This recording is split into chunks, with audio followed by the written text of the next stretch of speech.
This is our special Best of Greatest Hits Ripper 76 soundtrack album, all killer, no filler, anthology, box set, collector's edition, 50th golden anniversary episode of the Known Pleasures podcast. Today, we're going to look back at the last 7 years of Known Pleasures. The highs, the lows, and everything in between. The agony and the XTC. The tears and the fears. The atoms and the answers. The models and the magazines. So sit back, relax, take it easy, and reminisce with us as we look back on the first 7 years of the Known Pleasures podcast. I came up with my very own mullet theory. Very few scientific publications have cited this theory or given it any credence through controlled experiments. They haven't even interviewed a hairdresser from the 80s. Anyway, here it is.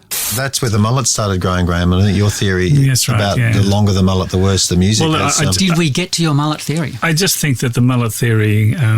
what is your mullet theory, Graham? Well, I think there's an inverse correlation between the length of someone's mullet and the quality of their music. So Ivor Davies had a very short haircut and did some wonderful music, and as his hair grew longer, the music wasn't quite as great. And I point to Simple Minds and maybe even U2. Definitely U2. Really? What about Def Leppard? Where do they sit in there? Some of their best work was with the mullet. And the elephant in the room is Billy Ray Cyrus. Yeah, well, yeah, you can't have any discussion about post-punk without bringing up Billy Ray Cyrus. Well, I was going to try, but if you're talking about someone at their creative peak, you're talking Achy Breaky Heart, and I don't know whether his mullet got longer in subsequent years. I thought Miley would have been his creative peak. Possibly. his best production. Linguists have been at loggerheads for centuries about one particular turn of phrase. Arguably getting sidetracked from what we were supposed to be talking about, Mark, Graham and I added our voices to the debate. It's cocking a snook. A snoot or a snook? A snook. The snook. Are you sure it's not snoot? What's a snook? Can we look this up? No one knows what a snook is, but we know that... I don't even know what a snoot is. I know all about cocking a snoot. I've been doing it forever. I can assure you that you're cocking a snook at post-punk. Patrick's making this up as he goes along. By calling a song Life Begins at the Hop. It can be either. You can use either. No. You can. It is. I'm not cocking anything other than a snook at anything. Is this some sort of Dr. Zeus reference? I think we've mentioned before that the synth pop movement was kind of cocking a snoot at the musical movements before, so it kind of... Yep. Sorry to bring back that... I don't know whether it's snoot or snook. The great cocking a snook versus cocking a snoot debate. We never did find out which was correct. So they were turning their nose up. When the Human League split acrimoniously in 1980, Phil Oakey was left with a dilemma: how to restart the band. So what did he do? He headed to the nightclub. So what does Phil do? So he thinks maybe a female backing vocalist would help. That'll distract them. That's always worked before. While I make good my escape off stage. That's right. I'll hide under this fringe. So Phil heads out one night in Sheffield. To a futurist music night. At a nightclub. What was it called? The Dolly Daisy nightclub or something? Something it was some ridiculous name, which escapes me now, but it was something along those lines with his then girlfriend looking for a backing singer. It was the Crazy Daisy. Crazy Daisy. I don't know about Dolly Daisy. Yeah. And he sees a couple of girls dancing in the club and goes, well, they could be, or one of them or both of them could be what we're looking for. And apparently they had a great look and had great moves and sort of just looked like what he imagined he wanted, which is just amazing in itself. Yeah. So he approaches them.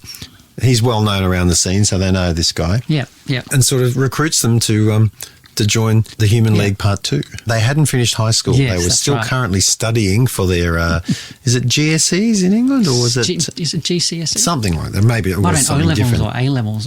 A-levels probably was. They're probably in year 11, the equivalent here. Or 12. So he approaches them, gives them the spiel. They go, that's great. That's the great story to come out of the split because Phil Oakey was against all odds, got up off the canvas, went to the local nightclub, got himself a couple of schoolgirls, knocked it out of the park. And that's a feel-good story everyone can get behind. Especially in 2018. The Talking Head story couldn't be complete without the sad story of the Overton Bridge. Yeah, so David Byrne was born in Scotland, in Dumbarton, which is near Glasgow. And Dumbarton is regularly voted one of the most depressing places in the UK. But from my point of view, the most extraordinary thing about the place is a particular bridge, the Overton Bridge, and a remarkable and tragic number of dogs have jumped to their death from a very particular point on this bridge. 50 in the last 50 years have jumped to their doom, and over 600 have jumped and have survived. Yeah, well, that's positive. Yeah. It's some good news in this story. Yeah, it's a good news story. Don't get me wrong. So I feel great already. But so it's just this extraordinary kind of idea of a particular spot on a particular bridge in Dumbarton, and I quite like the idea of a parallel universe in which a David Byrne, who stayed in Dumbarton, developed a Proclaimers-esque Scottish accent and wrote a song about this particular spot on this particular bridge, which seems like quite a David Byrne thing to do. I somehow think if that had happened, we wouldn't be talking about him today. But the dog suicide bridge is great stuff. It's a rare thing. Yeah. I know you don't hear about dog depression all that much. It's not. It's swept under the carpet, Graham. It doesn't get enough publicity. No. So, but I have seen footage of the bridge, and you can't tell from a dog's perspective, I've done some research, that you will be jumping to your doom. Right. Because it's so maybe they're seeing somebody waving a bone. There is talk of a particular aroma. A scent was one theory that had been raised. And where's David Byrne fitting into this again? Well, I'm more interested in the dog bridge myself. So you're saying the dogs didn't know they were jumping to their death? That's my suspicion, yes. Given the average height of a dog. Well, you're closer to that than Graham or I. So well, from a dog's perspective... As the most diminutive member of the trio, I feel comfortable in asserting what a dog can't see. When Mark heard the dulcet tones of David Byrne over the PA at his local supermarket, the world seemed like a wonderful place. But... in terms of its importance out there, I have to tell you a story about one of the tracks that I was in the supermarket recently, in Coles in Edgecliff, which is a suburb here in Sydney. Yes. And I was doing my shopping, popping things into the trolley, as you do, coming away, and I started to hear Cross-Eyed and Painless over the stereo. Was that unusual? You sort of hear music in the supermarket, and I was like, wow, this is fantastic. They didn't play a lot of post-punk? Not a lot of post-punk. Coles in Edgecliff? Maybe not as much as you'd expect. But I could hear it playing there, and I was thinking, this is sensational. It's really seeped into the consciousness of places. Here we are in 2018. And it wasn't a huge hit. So it wasn't a huge hit, but nevertheless, there it was, and I was feeling really good about that. Well, that was that. The world's not such a horrible, cold, barren place. You can hear Cross-Eyed and Painless. You weren't in a great mood doing the shopping. I was doing the shopping.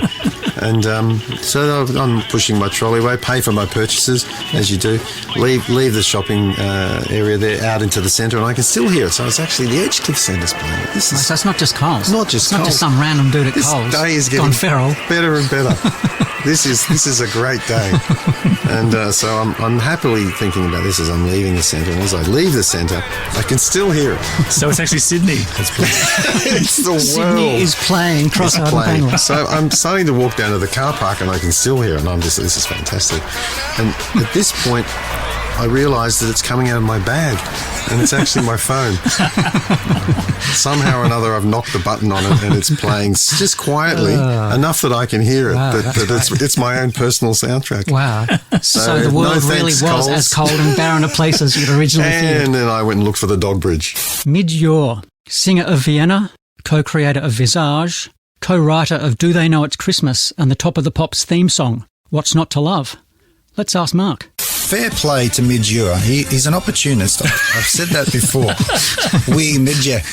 He knows when something's coming, and he was between gigs. Adam Ant is the most opportunistic pop star this side of Midge Ure because he saw an opportunity and he ran with it. This side of Midge Ure. How did Midge Ure become the benchmark for cynical opportunism? Ask Midge. That's all right. Well, I'd just like it on record that I do not endorse Mark's view of Midge Ure. That's all. I think he's fine too. That sounds like something Midge would say. Midge, you were the perfect gentleman. He's there. He's always there. He's always got his ear at the door. He's a good man. He's a good man. I love Midge and I love Ultravox, and you just watch yourself. The passing of the Big Bopper in the 1950s will long be remembered as the day the music died. I wanted Graham and Mark to know all about it. Part of me always comes back to the Big Bopper equation. The plane that crashed, killing the Big Bopper. Never a day goes by without Patrick mentioning this. It scarred you, hasn't it? And several other musical legends. I love the fact Plane that crash. out of all those people, it's the Big Bopper. Well, Your morning. He's the one who was always closest to my heart. But according to what I call the Big Bopper factor, I do think sometimes in terms of... Are we talking about the same thing? Hello and welcome to our 50s rock and roll program, where we pay tribute to Richie Valens and La Bamba. Are you saying that the Big Bopper would have sold out eventually? That's what I'm saying. For the Big Bopper. Surely not.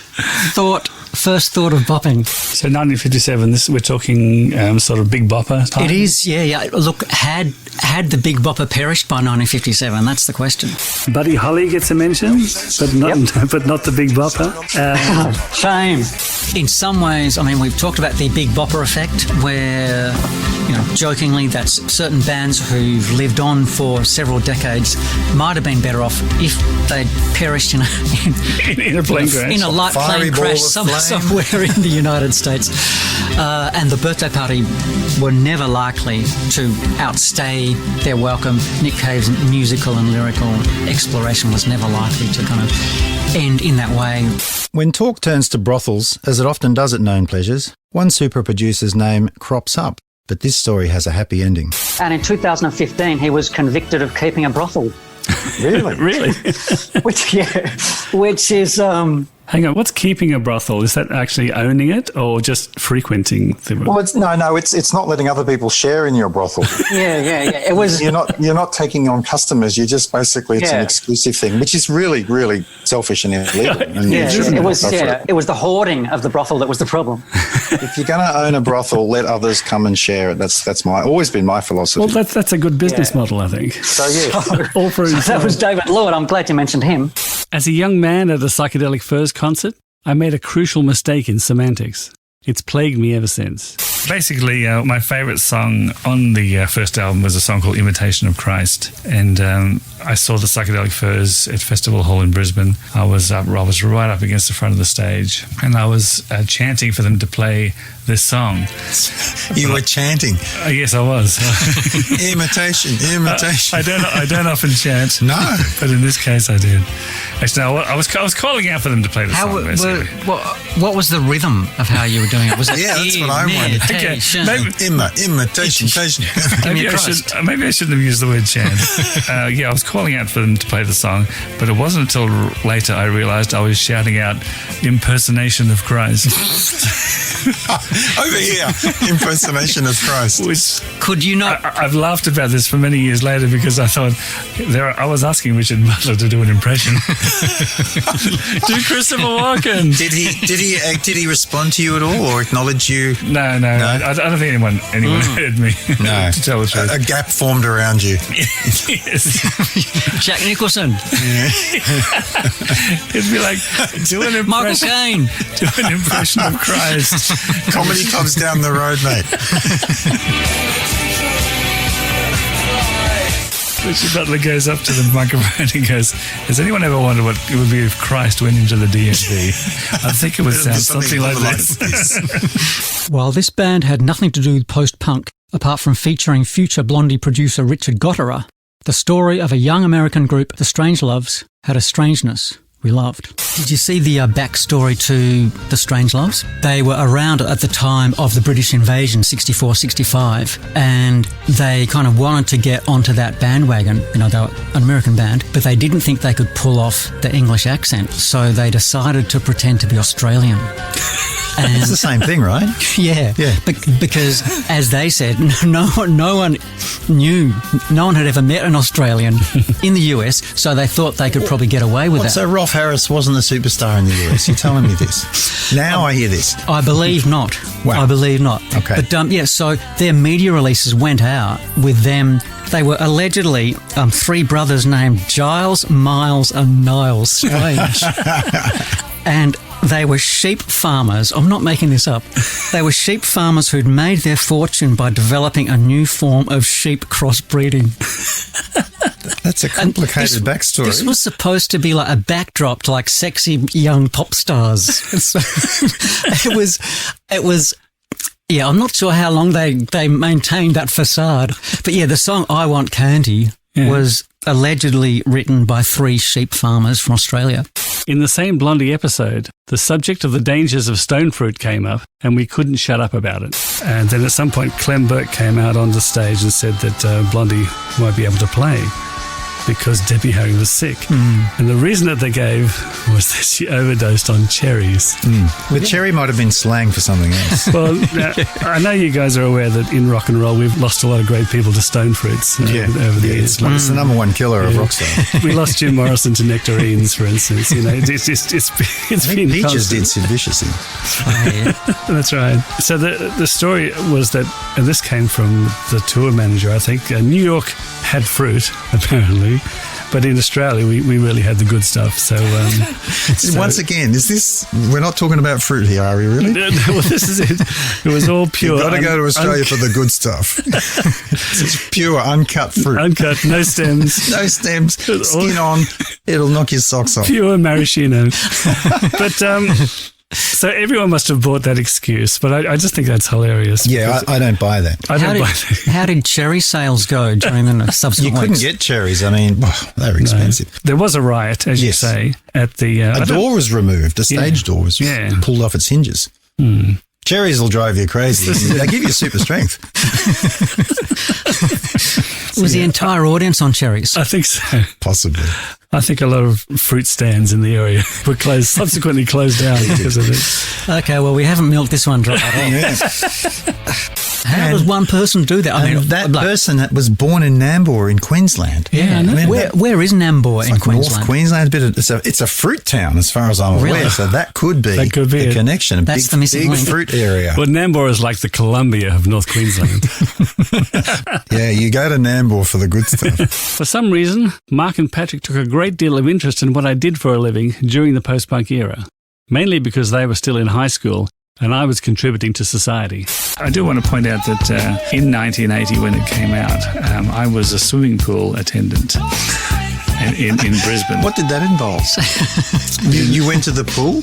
Well, we were like to work these things along the lines of what you were doing for a living when these things happen. So we know when the police toured, you're a pool attendant. Yeah, let's forget the pleasure principle. I want to hear what Graham was doing for a living a year later. What were you doing when Replicas came out? When Replicas came out, I was working at a place called Tilling Timber. I worked at a timber yard. Where were you working at this point? Were you working in a lumber yard at the time? We haven't talked about that for some time. 1984, where were you? 84. I was in liquor stores by then. You moved up. Yeah, I was left working the lumber yard. I was selling alcohol to underage kids. You're calling. Does it slot into your pool job days at all? Was it part of the soundtrack? No, it wasn't. This was 79. This was the timber yard years. The lumber years. As a swimming pool guard? Was that what? Lifeguard. No, I wasn't like... I was a swimming pool attendant. I used to dose the pools up with drugs. Check the chlorine levels. Pick up coins off the bottom, that kind of thing. Yeah, that kind of thing. Were you a big vinyl buyer? Or okay, because you had a job working in a lumber yard. Well, yeah, there was Lumberyard, but by the time Panorama came along, I was entrenched in pools. You were knee-deep in pools? I was knee-deep in pools at this point, yeah. Around this time, in May 79, when I started working in the timber yards, as I love this period, timber yard training. the lumber years. Yeah. Well, the lumberyard's not for the faint-hearted. It's not an easy place to work. Girls, they wanted to go out with me, but, not with someone who works in lumber. It's like working with a policeman, You just never know when he's going to come back home. You were cleaning the swimming pool that you were attending to? No, I was... Lumberyard? No, I was selling liquor at that point. Slinging rocks on the corner. This was the drug dealing phase of your life. We talk about your years as a swimming pool attendant, working in a lumberyard. Yeah. You've been everywhere, man. I have been everywhere. But look at me now. Yes. I get to press record for a living. During 1980, when I was a swimming pool attendant. I love this period. This is my favourite post-punk era. Yeah. Well, the swimming pool era. Yeah. There were two albums I had in the car. There was The Police's And Yellow Mondale, and there was this album, Setting Suns. When I went back and listened to it now, it brought back floods of memories. Chlorine. Of the smell of chlorine. The smell of chlorine. Did you wear one of those little caps, those things you tie under your chin? That was more lifesavers, I think. I wasn't saving anyone's life at this point. Really? You're trying to tell me swimming pool attendant isn't life-saving work? Well, to just think for a moment about the amount of stress that I was under as a swimming pool attendant at the time. There's. What time did the pool open? Like midday? Actually, no, it was really early. Was it? Yeah. So you had to get up early. I had to get up very early. Yeah. But this album kind of got me through. Difficult times. Got me through this difficult time. Yeah. I think Thatcher was closing all the swimming pools at the time. In Australia. Yeah. And her reach, it was incredible. we were just marching and... the Right to Swim movement had started. While researching the Ian Jury episode, I was surprised how many people have used his music in advertising. Sex and drugs and spray and wipe. The one we should all recognise is that Billericay Dicky was repurposed to be a spray and wipe commercial in this country. I didn't realise that. For about 25 years, that spray and wipe jingle was played on the television. But I got right up between her, rum and a right peanut. Makes cleaning oh so easy. It's tough on all things greasy. The wedding was a hit, the house looked great, I will admit. So thank you. Ajax Spray and Wipe. Some advertising executive somewhere, the fact that he heard that song and thought, you know what, Spray and Wipe could use that song. Winston, of course, is the first name of a notable wartime Prime Minister, the middle name of John Lennon, and an unsung hero and the electronic heartbeat of orchestral manoeuvres in the dark. And he'll always be a person to me. Until suddenly it was... Was just the two of them? Just the two of them, and they, I think, borrowed a tape recorder, a reel-to-reel tape recorder from a friend of theirs. Mm. And then the three of them started thinking in terms of... The three of them, one of them being the tape recorder? The three of them. Not a real person. I think that's called anthropomorphism. Yes, so the tape recorder, which, they named it Winston, and as soon as it had a name, I was thinking of it as being a human being. So yeah, but it wouldn't have been paid, though. The wages would have still been split between the two. Surely. And it wouldn't have helped lug out afterwards. No, that's right. So really, it was just the two of them. Just the tape recorder and the two people.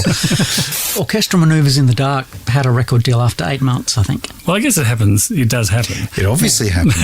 They started fully formed, just the three members of OMD.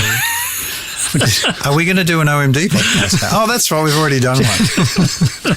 Just Paul, Andy and Winston. Admittedly, Winston was a tape recorder, but I'm pretty wedded to the idea of them being a trio. Think woodwind instruments are for namby-pamby, makeup-wearing girly boys? Well, think again.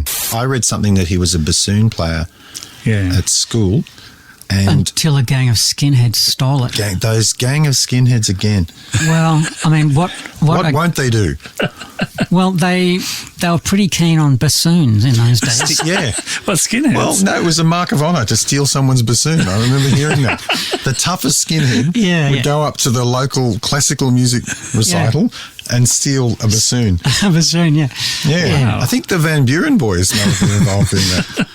And it wasn't just any woodwind instrument. It had to be a bassoon. It had to be a bassoon. Well, if you wanted to be the leader of the pack, if I can use that phrase. In Catford, anyway. In Catford, you had to steal a bassoon. Yeah. So the Bromley skinheads, they're the worst. They thought that flutes were fine. Yeah. Different territories, different classical instruments. Bob mentioned was the fact that Ivor used to play a bit of oboe. Really? During the He'd set, break out the oboe. Yeah, it's hard to picture that in the midst of the punk and glam covers. I'm trying to picture where an oboe solo fits. It's pretty punk rock. onto God Save the Queen. So maybe it was one of those rebellious instruments of the late 70s that we just don't know about. Da-do-do-do, da-da-da-da, that's fine by me. But Paddy and Graham are sticklers for lyrics making sense.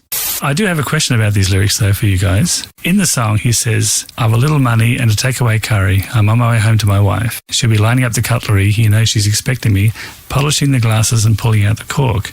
If he's bringing dinner home for his wife, why is it midnight? And also, he's already got a bottle of wine and she's opening one. So what's going on there? No, that's right. I reckon he got the curry early on in the night and he snuck away for a couple of cheeky beers. And all of a sudden it's midnight. And he's forgotten. He's forgotten. I reckon his wife is going to be furious when he gets It's going to be a pretty cold curry. Yeah, I think Well, he says, she's waiting for me. So, yeah. yeah, she certainly is. She's rolling. Are you? But I'm not sure how many places you could get a takeaway curry at 11:45. That's Well, this right, is yeah. London. What would the shift working situation like? Well, this is it. People doing late shift. If he's a shift worker, then fine, I understand that. But his wife's not going to be waiting for him to get home to have dinner. Maybe they've just gotten married, Graham, and things are fresh. Do you remember what that was like? When your wife wanted to see you? Wait up for you? Well, look. I think we're talking a little bit about us at this point. Let's give Paul the benefit of some poetic license. Yes, planets and lava. There's an implication of a relationship with the woman from Planet Claire. Possibly. I think. Yeah. Possibly. But I do have a couple of questions about actual Claire. Well, if she didn't have a head, No one had a head there. how was she driving a Plymouth Satellite? I think in the DMV, having a head is like a prerequisite. The authorities Surely. in Athens, Georgia, did they not notice? Well, it was on Planet Claire. I do have a problem with the lyrics, though. Okay. It starts with a guy who sees a girl with eyes that hypnotize. Okay. Are you okay with that? I'm okay with that. That never happens. But he seems to get scared and tries to run away. But there's a contradiction in the chorus where he says he ran so far away, and then he says, I couldn't get away. Which suggests that he didn't run far away at all. So the song should have been called I Tried to Run. So far away. So far away, and then he couldn't get away. Love's a funny thing, though, Graham. I know, it is. And also, if he went with my idea, it probably wouldn't have been a hit. I understand that the man in question in the song sees an aurora in the sky, and he and the woman are abducted by aliens. Yes. So, Well, don't tell me that couldn't happen. well, if we're believing in hypnotism by eyes, I mean, just how gullible are we? So in the second stanza, he's now running away from aliens with this girl. You got a real problem with these lyrics, don't you? I just can't follow them. What are you expecting from a pop song? Well, I just wanted to make a little bit of sense. Okay. One of the fun things I've got to do in putting together these podcasts is being able to add a sound effect, put together a montage, or record a new version of a song purely for shits and giggles. Here's a few of my favourites. The album, and I was thinking, what's it called? And I said, Secondhand Delight. And you That's acted. a great song. You acted as if I'd misquoted the Ten Commandments. Well, that's pretty much how I feel.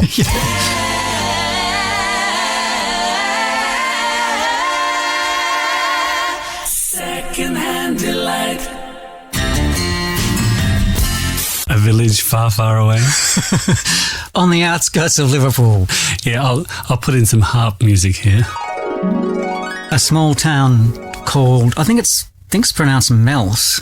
Well, it's just to try and hear Daryl Hall's voice, and I think you can hear it here in the second part of this chorus. Have a listen.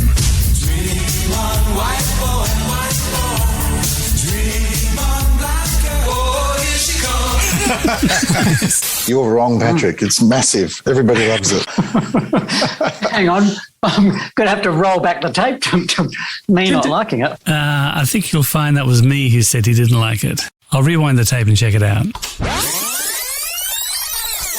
I didn't think the song was that great, to tell the truth. Yep, that was me. It's sort of a gateway for people to seek a bigger audience. They played Rock, Lobster and Dance This Mess Around. If you get a chance to see those performances, it's fantastic. Now, a young Kurt Cobain apparently was watching, and he was very much inspired by what he saw on this particular evening. There was stuff like this happening in America.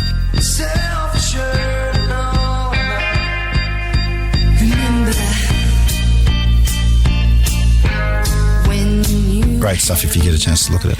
My favourite song on the album is Cake. Your You don't favourite feel like food. it's undercooked. I don't want to make... That was the only pun I was going to do in this episode, and I got nothing. I will put in a smattering of applause. Laugh track. After Or crickets. My favourite song on the album is Cake. You don't feel like it's undercooked.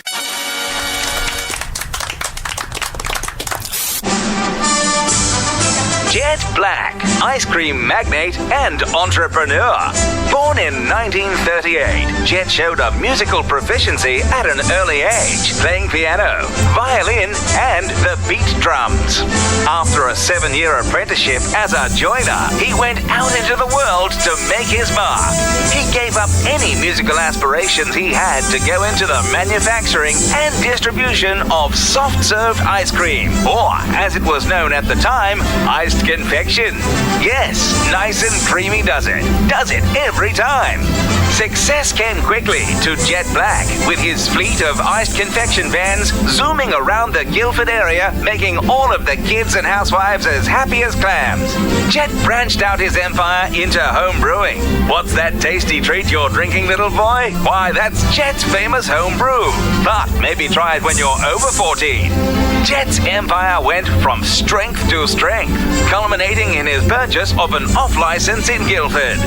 What will be next in the Jet Black story? Only time will tell.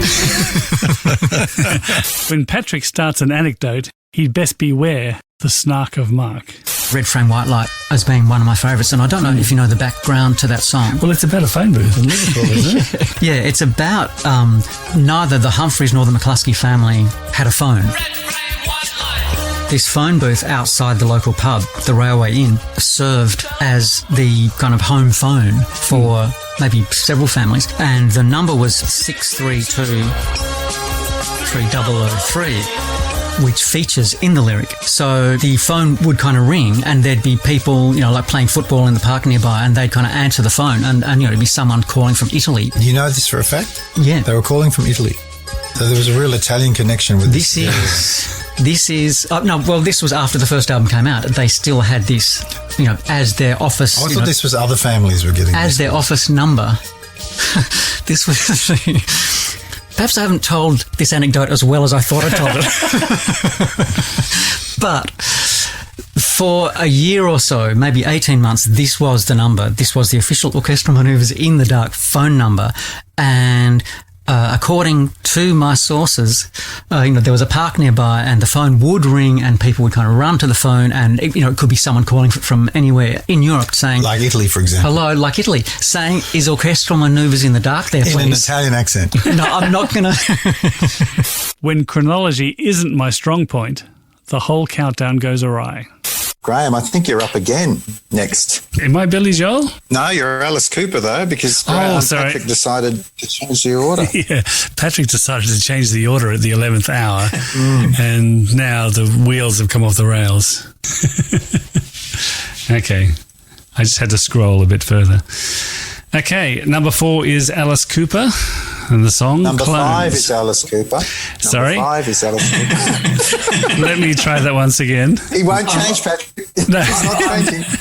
I'm really regretting my humble request. I'm sorry, Patrick, but it's now going to go 6, 4, 5. That's how we're counting this down. You just can't bring yourself. You can't bring yourself to do it. I can't backspace and type in a new number. It's beyond my capabilities. Okay, number 5 is Alice Cooper, and the song is Clones. What was the connection between Come On Eileen and Warner Brothers cartoons? We at Known Pleasures took a deep dive into a long-running and explosive animated joke. Speaking of sections, the very first thing you hear is Helen O'Hara playing an old Irish folk song called Those Endearing Young Charms.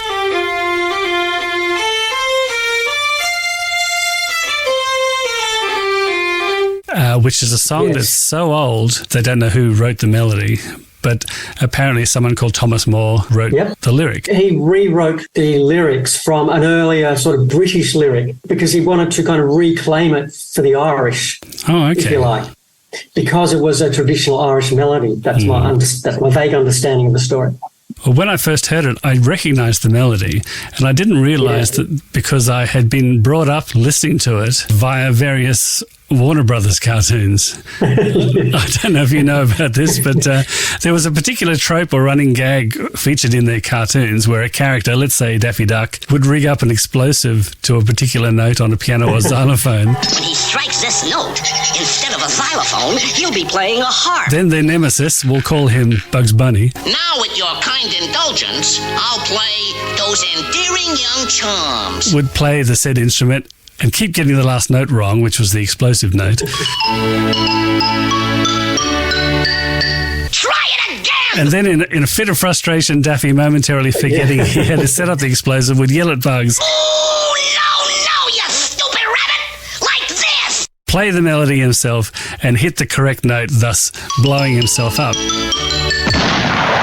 And the melody they were playing was this Endearing Young Charms song. Now, this was a running gag that started in 1944, and the last time they did it was an episode of Animaniacs in 1994. So this running gag went from the end of World War II to the start of the Bosnian War. So it's a long time to have a running gag. Yeah. So a lot of innocent animated characters lost their lives during this time. Almost to that melody. Almost, if it wasn't for that final A note. Yeah, it would have been great if Helen got the last note wrong as well. Yeah. And then there was an explosion. Kevin Rowland ran in and went, no. And there was an explosion. Then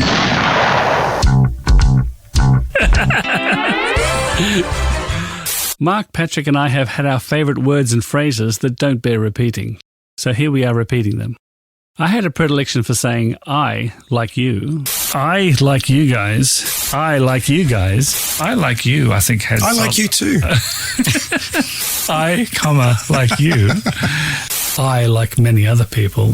Patrick's Irv was saying Irv. Either of you are very familiar with the Clark Kent Irv? The Irv. In her oeuvre. Mike Howlett gets mentioned on this podcast more often than Patrick says oeuvre. And Mark was fond of telling us it was a different time. Different times? It was a different times. Style at the time. It was of its time. It was the times. Well, it was different times. It was the style at the time. Different times, as Graham's fond of saying. One thing I enjoy doing in this podcast is mashing together songs to highlight a similarity or a shared influence. Here are some of my favourites. Leo Sayer. The bridge was taken straight from that song.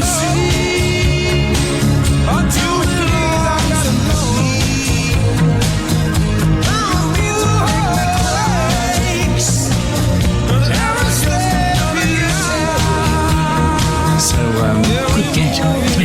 Yes. I don't think many people listening to that song would have gone, you know what, that's more than a whiff of Leo Sayer about that. Let me show you Exhibit A.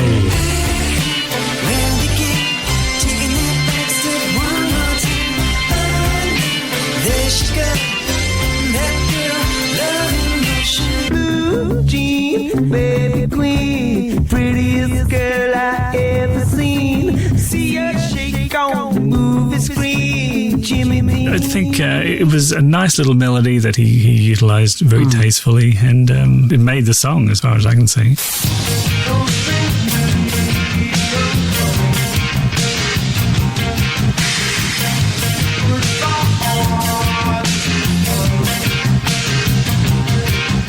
But yeah, I think Sting was a bit of a fan.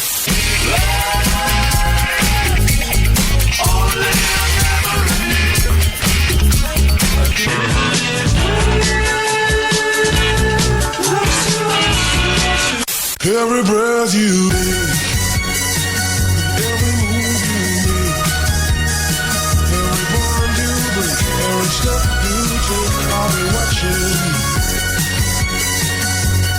And that song goes into the Heart, which I really like. It kind of reminds me a bit of the Psychedelic Furs Heartbreak beat.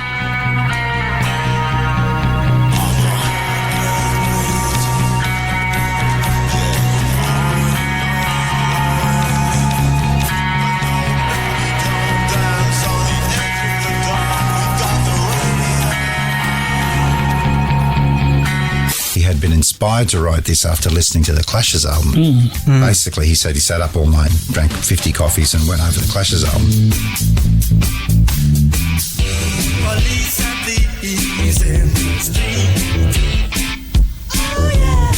At this point, there are no court cases pending. Well, that's the end of our first compilation album. Thanks for listening, and here's to another 7 years or 50 episodes, whichever comes first.